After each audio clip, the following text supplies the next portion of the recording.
Bien, unidad de aprendizaje, política laboral, procesos, globalización y trabajo. Es curso clave 1612. Vamos a dar comienzo con esta temática de esta clase. Eh,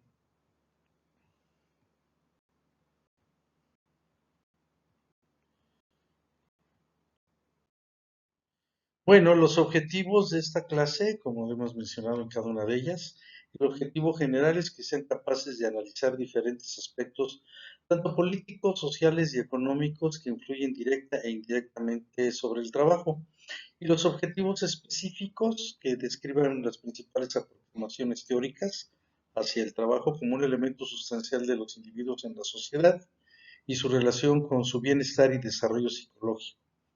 Analizar las relaciones que las medidas y acciones de la globalización guardan con el ámbito laboral, sus implicaciones con el desarrollo y bienestar psicológico de los trabajadores. Y el tercero de los objetivos de este curso, que es el explicar las diversas y complejas implicaciones de las acciones y resultados de las organizaciones internacionales y nacionales en el desenvolvimiento de los trabajadores. Es decir, esta clase entra dentro de esta parte final de este curso. Bien, entonces, la estructura del programa, aquí están las tres temáticas, digamos. Nos encontramos en esta última precisamente, es de donde dentro de se ubica. El trabajo, ya hemos hecho varias veces, tomar la asistencia, exponer el material, trabajar a lo mejor en algunos grupos y una plenaria compartiendo sus aprendizajes. Vamos a hacer, digamos que la versión tal vez en línea de esta. En esta clase vamos a ver este artículo publicado en la revista de, de la FES Iztacala sobre de Valadez y Ríos, que se denomina Percepciones de acoso y hostigamiento sexual contra las mujeres, un estudio exploratorio. Esta referencia, digamos, la podríamos, este artículo, subdividir en estas partes, una introducción y marco conceptual de la violencia, al cual dedicaremos bastante tiempo debido a que esta actividad llamada curso es una actividad de naturaleza principalmente teórica. Revisaremos o revisa los autores los conceptos de hostigamiento y acoso, digamos que las principales definiciones, y luego nos describen la investigación que realizaron planteando desde el objetivo, el método que siguieron, cuáles fueron los resultados obtenidos y finalmente la discusión y las conclusiones. Así es que vamos a iniciar con una introducción y marco conceptual de este concepto de violencia. Luego lo llevaremos a la violencia hacia las mujeres. Entonces, se plantea en un principio que la violencia desgraciadamente es un fenómeno generalizado en toda clase de sociedades. Podríamos decir que cohabita en este planeta desde que el ser humano está en él. Muchas veces a la violencia se le trata de ocultar, de evitar, pero forma parte de lo habitual y muchas veces se minimiza la existencia y las consecuencias. Se desarrollan creencias erróneas en relación a las causas de la violencia, que aquí los autores y varios otros le llaman mitos, precisamente porque son creencias erróneas. Estas creencias afectan la percepción en cuanto a la inseguridad de la víctima, ¿no? Y de la victimización. Se pueden desarrollar estrategias por parte de los individuos, de las personas, para evitar la violencia o bien para autoprotegernos de ella. Y las situaciones percibidas como inseguras evidentemente afectan el equilibrio emocional de individuos, conteniendo estrés en forma cíclica. La Organización Mundial de la Salud define a la violencia y de la siguiente manera. Es el uso deliberado de fuerza física o del poder, otros tipos de fuerzas, ya sea en grado de amenaza o de manera efectiva, contra uno mismo, contra otra persona o un grupo o toda una comunidad. Y que ésta cause o tenga muchas probabilidades de causar lesiones, muerte, daños psicológicos, trastornos del desarrollo o privación. Esta definición de la Organización Mundial de la Salud es desde el 2002, o sea, estamos hablando de hace más de 20 años y ha permanecido con algunos mejoras, podríamos decir. Ahora bien, estas imágenes, esta que estamos haciendo aquí, es de una famosa película llamada Naranja Mecánica, película de los 70s. Les invito, la googleen, la busquen por ahí. Y digamos que es una película casi obligada para cualquier estudiante de psicología. Si no la han visto, eh, véanla, por favor. Esta imagen es de otra cinta también más actual, ¿correcto? Y bueno, podríamos hablar hasta inclusive de esta que es la historia de la violencia como un producto cinematográfico. Entonces, hoy en día la violencia, dicen los autores, forma parte de nuestra cotidianidad. Hay aspectos gráficos, descripciones de actos violentos que invaden los medios. En el trabajo, en la casa, en las escuelas y en otros espacios la vivimos cotidianamente. La hemos presenciado y tal vez la hemos ejecutado. Entonces, la violencia está tan presente que a menudo se le considera un componente inevitable de la conducta humana. Digamos, se le ha llegado a normalizar. Es normal que ocurra, al menos estadísticamente, digo es normal porque estadísticamente lo normal es aquello que ocurre con una frecuencia significativa. Eh, Siguiendo la introducción, podremos ver que dentro de este contexto, llamémosle natural, de la violencia, hay una forma que se dirige principalmente hacia las mujeres, producto de una sociedad que ha sido enmascarada, o clasificada por géneros y que promueve la jerarquización del sexo masculino sobre el femenino, tolerando y haciendo natural la violencia contra las mujeres. ¿Ok? Podríamos decir que es un fenómeno histórico, pero no por eso es irreversible o al menos inalterable. ¿Ok? Escenas, tenemos imágenes que pueden hacer referencia o a evocar, quizás en nuestro pasado individual, que hemos a lo mejor observado esto, ya sea en una película o tal vez en la realidad. ¿Ok? Entonces, yo les quiero dejar aquí, esto no viene por parte de los autores, pero fue la revisión que hice, en ese enlace, unitedexplanations.org, diagonal 2015, diagonal 03, diagonal 09, diagonal pelis-violencia-género, que presentan una lista interesante. Si ustedes van a ese sitio van a encontrar esta lista como de más de 20 películas, ¿no? Señorita extraviada, Te doy mis ojos, La maleta de María, de Marta, perdón, Nagoré, Mamá, duérmete que yo vigilo, Backyard, El traspatio, Mujeres supervivientes, etcétera. Y es solo una muestra. Quien planteó ese sitio dice que son de las mejores en relación con eso. La extraña, La teta asustada, La verdad de Soraya, eh, Solas de Benito Zambrano, Acusados de Jonathan Kaplan.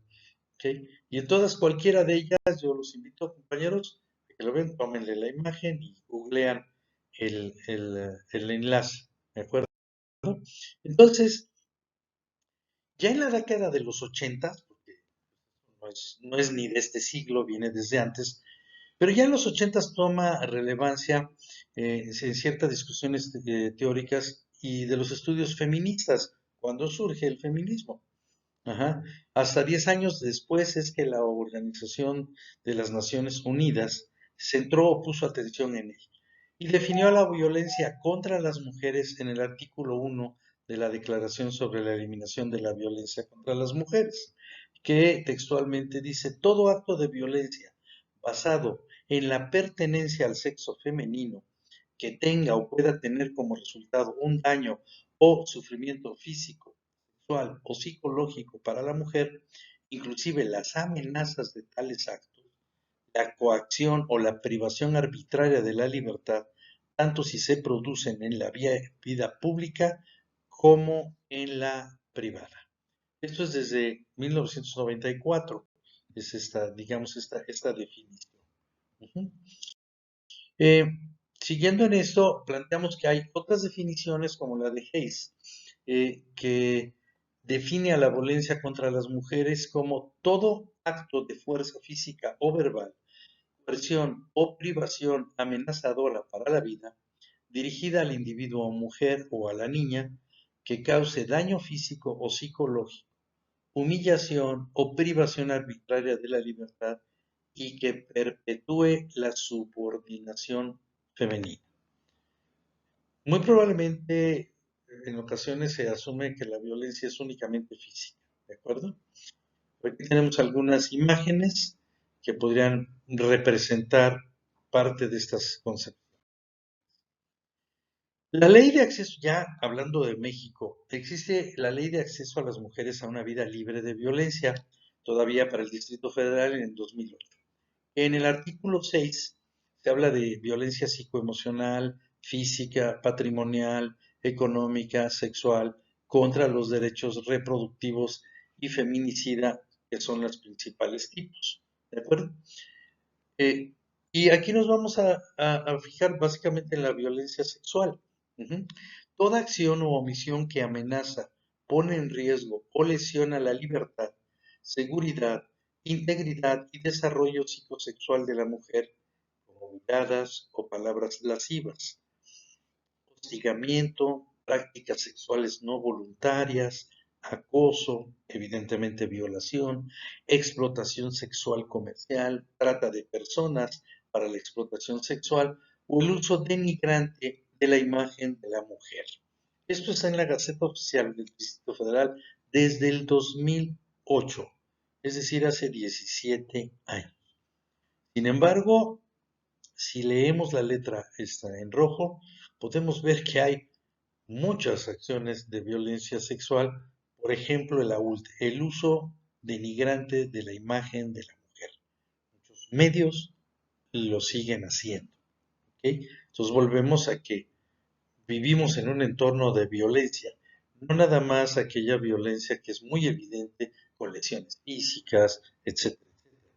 Digamos, es el último. Recuerden que hay un violentómetro precisamente en México que ayuda a, digamos, a aclarar estos niveles. Vamos a decir. Ahora bien, vamos a centrarnos, o los actores se centran en dos conceptos, el hostigamiento y el acoso. El hostigamiento sexual se trata de una conducta no recíproca basada en el sexo, no en la actividad sexual, sino en el género, que afecta la dignidad del individuo y resulta ingrata, irrazonable y ofensiva para quien la recibe. El rechazo o sumisión a esa conducta se emplea como base para una decisión que afecta algún área de la vida de la víctima, generando una relación de subordinación. Regularmente el término hostigamiento se reserva a estas conductas, digamos, agresivas en diversos sentidos, dentro del ámbito o bien laboral o bien dentro de una organización donde hay una jerarquía y hay una diferencia de estatus jerárquico entre el superior y el o la colaboradora. ¿De acuerdo? Imágenes simplemente que hemos traído aquí para sensibilizar o ejemplificar un poco. ¿De acuerdo? Ahora, el acoso sexual, a diferencia del hostigamiento, no hay una subordinación jerárquica como tal, pero sí hay un ejercicio abusivo de poder que conlleva a un estado de indefensión por parte de la víctima y de riesgo. Los comportamientos que se califican como acoso sexual, ya de manera más específica, pero acuérdense, aquí puede ser en cualquier escenario, no necesariamente laboral o organizacional, aunque también lo puede haber ahí. Por ejemplo, los comportamientos físicos, violencia física, tocamientos, acercamientos innecesarios. Por ejemplo, violar un poco, vamos a decir, el espacio personal de una mujer, por ejemplo, acercarse demasiado a ella, aunque no haya contacto físico. Entra dentro del acoso. Verbales. comentarios, preguntas sobre su aspecto, sobre su estilo de vida o de su orientación sexual. Pueden ser motivos o pueden ser señales de acoso de naturaleza verbal. Y hay otros no verbales, silbidos, gestos de connotación sexual, exposición de objetos pornográficos, muestras a lo mejor físicas de partes del cuerpo, etcétera. ¿De acuerdo? Entonces, en este hostigamiento o acoso, podríamos decir, los autores, pues aquí tenemos dos imágenes, una referida al ámbito laboral, donde él está detrás de ella, probablemente él pueda tener un nivel jerárquico mayor, tal vez no, eso no es a veces lo más relevante. Y en la imagen de la derecha, pues es una mujer caminando por la calle y hay dos hombres desconocidos frente a los cuales ella está pasando. Entonces, estas diferencias. En el hostigamiento existe una relación real de subordinación de la víctima. Es decir, hay elementos tales en los cuales, en ese caso la mujer, puede ser afectada si no responde, entre comillas, como el hostigador está esperando que lo haga. Se realiza en ámbitos laborales y o escolares y se expresa en conductas verbales y o físicas relacionadas con la sexualidad de connotación lasciva, vamos a llamarla en el mal sentido erótica o de este tipo. En cambio, el acoso no existe tal subordinación formal al menos. Se puede dar en cualquier espacio, no solamente en el laboral o escolar, y hay un ejercicio abusivo de poder que conlleva un estado de indefensión y de riesgo para la víctima. ¿Ok? Entonces, en esta imagen que tenemos en la parte de arriba, podemos asumir que estos dos hombres que están ahí, digamos, su postura no verbal, dan a entender pues que están viendo a esta mujer y muy probablemente diciéndole algo no muy agradable, podríamos decir. Eh, Hay diversos modelos que han tratado de explicar eso. El modelo biológico natural que dice que el hostigamiento y el acoso es el resultado del impulso sexual masculino y niega que la intención de este tipo de violencia sea discriminar, ¿sí? Es decir, afectar a la persona. Este modelo dice, bueno, pues es que es el que podemos encontrar así como que, pues es que son hombres, ¿no? Así como es algo natural, es biológico, no lo pueden evitar. El modelo organizacional dice que la razón principal que origina el hostigamiento y acoso sexual es la estructura vertical y jerárquica de las instituciones o de las empresas, pues favorece el ejercicio de poder en contra del personal subordinado. Es decir, que todo nivel jerárquico o diferencia entre jefe y subordinado o colaborador, sea hombre o sea mujer, etcétera, pues digamos que en eso se justifica que aparezcan estos términos o estas conductas, que es esta estructura vertical que favorece este ejercicio del poder en contra del subordinado. O podríamos decir que es un ejercicio de poder, digamos que psicológicamente hablando, no de muy buena calidad, porque no tiene elementos de respeto, ajá, y de la dignidad de la persona y de otras cosas. El modelo de roles extralimitados, donde el hostigamiento y el acoso sexual se debe al estereotipo cultural, según el cual las mujeres deben proyectar una imagen sexual, así deben de, y las mujeres son vistas como seductoras y distractoras de los hombres con quienes trabajan. De acuerdo con ese estereotipo, entonces esta es la función. Evidentemente, todos estos cuatro modelos son no completamente falsos, pero sí, digamos, muy orientados hacia una explicación que finalmente no es de muy buena calidad, pero bueno, son los que los autores rescatan, ¿no? En este artículo. Ahora bien, entonces, el hostigamiento y el acoso, ambos comparten la condición de que hay falta de información y de silencio, ¿no? Que ha provocado que se les oculte, que se minimice y se generan creencias erróneas sobre su causalidad. Y estos son los mitos, ¿no? Que sirven para negar y para justificar la agresión sexual del hombre contra la mujer desde 1998. Es decir, en el discurso, podemos llamarle, no sé si callejero o pasillero, es así como, ¿cómo no le iba a pasar eso a esta persona, esta mujer, cómo viene vestida, modelo biologista, ¿no?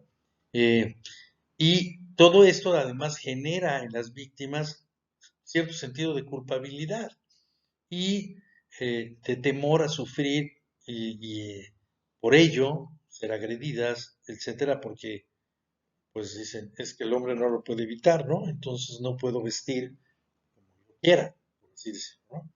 Hay debate en ese sentido. Y entonces, muchas veces las mujeres tienen que desarrollar y aplicar ciertas estrategias de evitación que los autores ven más adelante. ¿No? Y estas estrategias buscan eludir una victimización o obtener una autoprotección, cuya principal función es protegerse, evidentemente, de ser víctima, ajá, y con las consecuencias. ¿De acuerdo? Entonces, bueno, otra vez tenemos aquí imágenes. La primera, pues el ambiente parece ser laboral, entonces parece ser de hostigamiento, aunque hay un contacto físico y todo eso. Y en la segunda, pues parece que es una escena en la vía pública, donde una mujer va pasando y alguien le chifla o le dice algún piropo, ¿no? De este tipo. Entonces, ya los autores nos empiezan a narrar cuál fue el objetivo de su investigación, que es explorar de una manera inicial ciertas diferencias en la percepción de una pequeña muestra de hombres y mujeres en cuanto a estos mitos de la violación y actos de acoso y hostigamiento, así como el tipo de estrategias de evitación y autoprotección que utilizan en esas situaciones. ¿Mm? Y sus posibles implicaciones en el bienestar y la calidad de vida de las personas. ¿Ok? Ese es el objetivo, como señalan ellos. ¿Qué métodos siguieron? Bueno, se llevó a cabo una encuesta con un muestreo aleatorio estratificado. Se consideraron las variables de género, es decir, masculino y femenino, nivel de estudios, universidad a la que pertenece, que en este caso la muestra fueron estudiantes de la UNAM y de la UAM, y, eh, y algunas personas también externas a estas instituciones.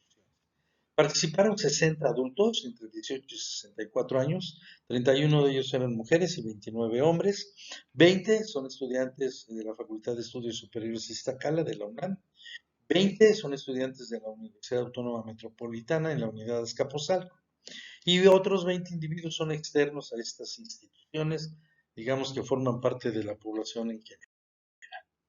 A partir de las escalas elaboradas por Saldívar Ramos y Saltigeral en 96 y en 2004, y Ramos en el 90, se construyó un cuestionario con 39 reactivos para la submuestra externa y 40 para la submuestra estudiantil.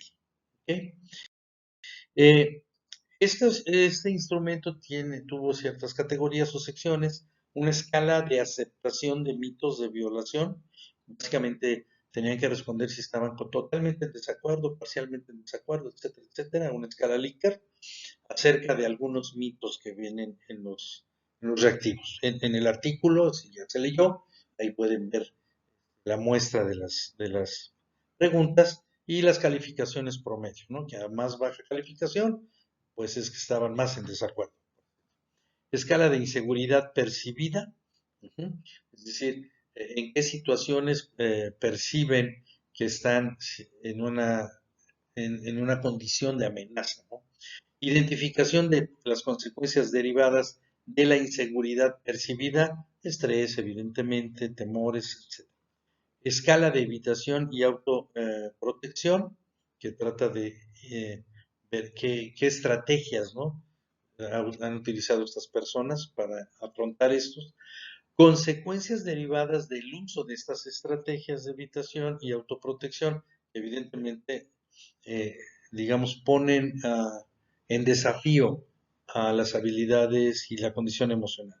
Experiencias previas que hayan tenido con situaciones de hostigamiento, de acoso y lugares frecuentes de experimentación previa, así como las personas frecuentes que han acosado o hostigado sexualmente, sobre todo en las estudiantes. ¿De acuerdo? Bueno, ¿qué resultados obtuvimos? tuvieron los investigadores. Bueno, se halló una tendencia general a no estar de acuerdo con los mitos, ¿no? Este, los hombres refirieron estar ligeramente en mayor acuerdo o en menor desacuerdo.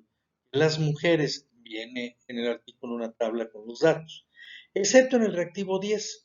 Asimismo, los hombres estuvieron en mayor acuerdo con el mito relativo a la relación causal entre el tipo de ropa que una mujer utilice y la provocación de hostigamiento. O sea, estuvieran de acuerdo no significa que lo hicieran, sino que pensaban de alguna, o piensan de alguna manera que ese mito pues, no es tan falso, ¿no? Están diciendo, pero que no están de acuerdo con él. Ambos, hombres y mujeres, estuvieron en menor acuerdo con el mito 6, referente a la violación de una mujer como castigo por haber pedido, por ejemplo, aventón. ¿De acuerdo? Y eso se tendrían que ver y conocer los reactivos específicos. La escala entonces de aceptación de mitos, las puntuaciones de los participantes variaron significativamente, ¿no? En función de su procedencia. Se encontró una mayor tendencia a no estar de acuerdo con los mitos en la submuestra estudiantil que en la externa. Es decir, los sujetos, las mujeres estudiantes, evidentemente de nivel superior, estuvieron menos de acuerdo en esto, ¿no?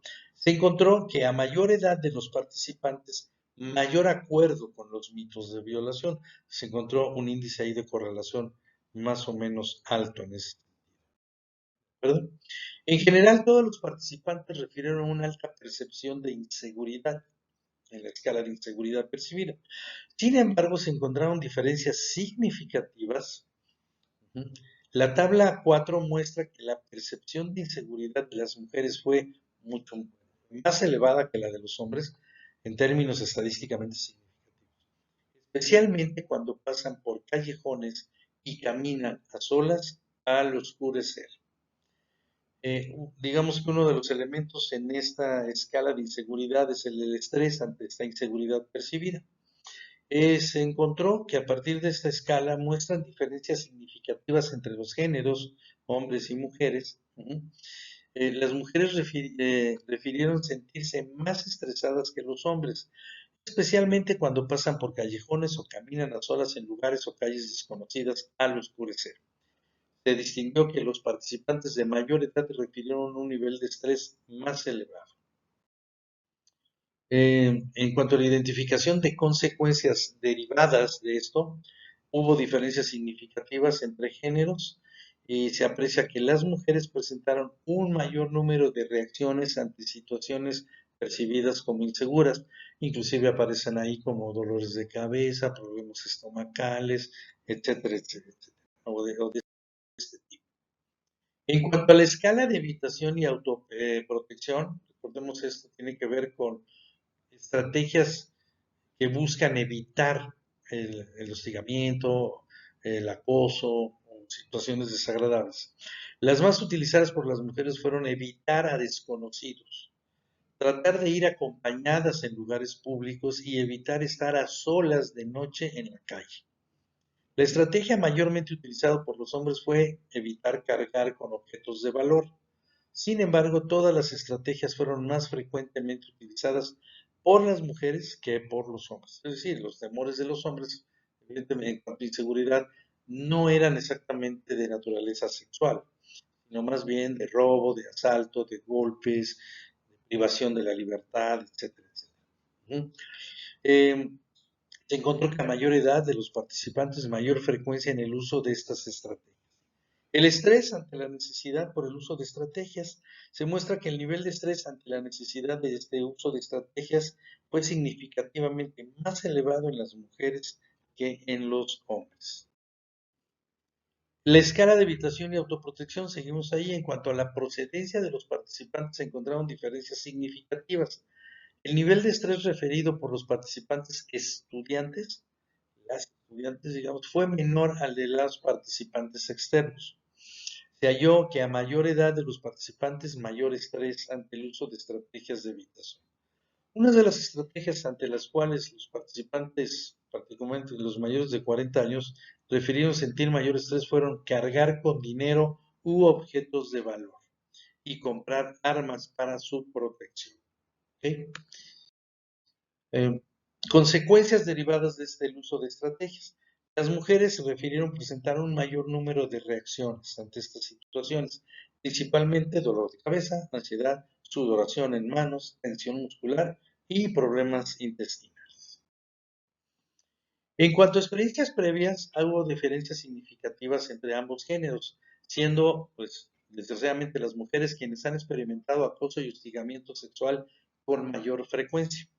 Se encontraron diferencias significativas entre los géneros en cuanto al estrés, que donde muestran que las participantes mujeres refirieron un mayor nivel de estrés ante la experimentación previa de acoso y hostigamiento. Principalmente con lo que tiene que ver con miradas lascivas. Ahora bien, las mujeres reportaron haber experimentado este tipo de situaciones en un mayor número de lugares que los hombres. ¿Mm? Por ejemplo, en el transporte, en lugares públicos y caminando en la calle. Las personas que frecuentemente han acosado o hostigado sexualmente, las estudiantes mujeres refirieron haber sido víctimas de acoso y u hostigamiento sexual con mayor frecuencia que los hombres, proviniendo esta acción, el acoso, principalmente de compañeros estudiantes de la universidad. Y además, la mitad de las participantes mujeres fueron víctimas de hostigamiento por trabajadores y profesores de la universidad. 11 participantes hombres y mujeres señalaron haber sido acosados y o hostigados por otras personas, individuos con quienes se topaban en la calle. Discusión y conclusiones. Bien, vamos a ver. Podríamos decir, las mujeres estudiantes, no estudiantes y de diversas edades se perciben en situaciones inseguras con mayor frecuencia que los hombres, por lo cual utilizan ciertas estrategias con el fin de evitar su victimización. Esto genera diversas consecuencias negativas que inciden en su bienestar, calidad de vida y además repercuten negativamente en el tejido social. Esto es una investigación del Instituto de las Mujeres 2009. La violencia sexual contra las mujeres forma parte de nuestra cotidianidad, lo señalan desde un principio los autores, como hábitos incuestionables. Se manifiesta en miradas incisivas, comentarios referentes a la apariencia física, tocamientos innecesarios que, a pesar de ser desagradables y molestos, en algunos casos se toleran para evitar una agresión mayor. Otras de las discusiones y conclusiones es que esta violencia obviamente se produce en un contexto social que promueve la subordinación de las mujeres, generando estereotipos y roles que animan una conducta activa en los hombres y pasiva en las mujeres. Estos hallazgos, se refieren a este estudio, son de alguna manera un reflejo de estas circunstancias de desventaja social. Se requiere de manera imperativa la erradicación de la violencia, dicen los autores. La realización de estudios más exhaustivos y puntuales es necesaria. En la parte final, digamos, la violencia contra las mujeres se institucionaliza y se refuerza cada día en diversas políticas públicas y en prácticas sociales.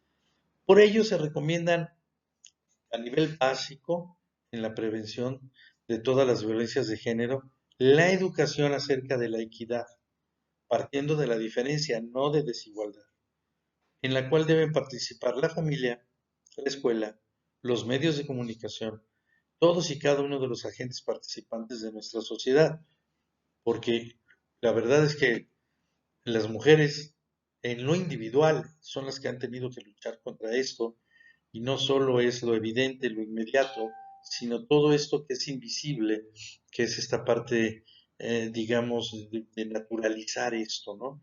Por el principal hecho simplemente de ser mujer.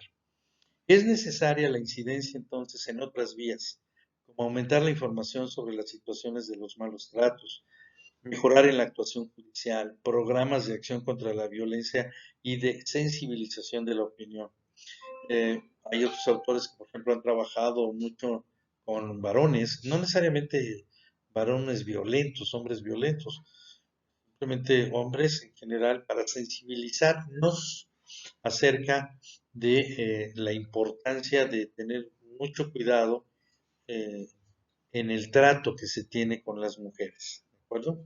Porque a lo mejor muchos hombres también hemos aprendido, entre comillas, nuestra infancia, nuestra historia personal, como algo normal, y entonces tenemos que sensibilizarnos a que no lo es del tanto, ¿no? Ujú.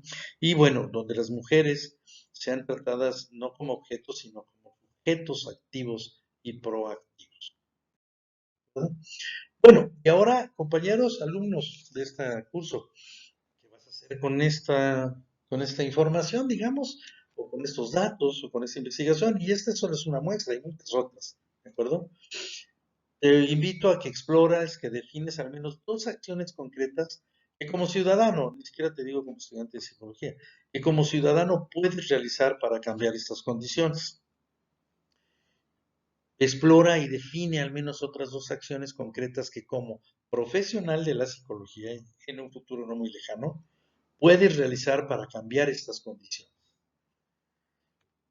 Define y asume compromisos personales y profesionales para estar implicados que estén implicados en tu desarrollo profesional en relación con la violencia hacia las mujeres en nuestro país, en México. Incorpora tus acciones y tus compromisos anteriores en los comentarios de esta presentación que encuentres en YouTube, porque bueno, esta presentación la vamos a subir como lo hacemos regularmente a la cuenta institucional de YouTube, personal pues, y y ahí te pido que lo hagas un poquito como de tarea, ¿de acuerdo? Espero que puedas hacer eso, si es necesario, pues toma una imagen de esta o regresa el video, haz primero el ejercicio redactando esto y luego por favor en los comentarios en YouTube los pones, por favor identifícate con tu nombre, obviamente, para tenerlo ubicado, ¿de acuerdo? Bueno, pues entonces con esto concluimos esta temática y espero que haya sido de reflexión la lectura de este artículo y un poquito pues también esta exposición. ¿De acuerdo? Bueno, muchas gracias.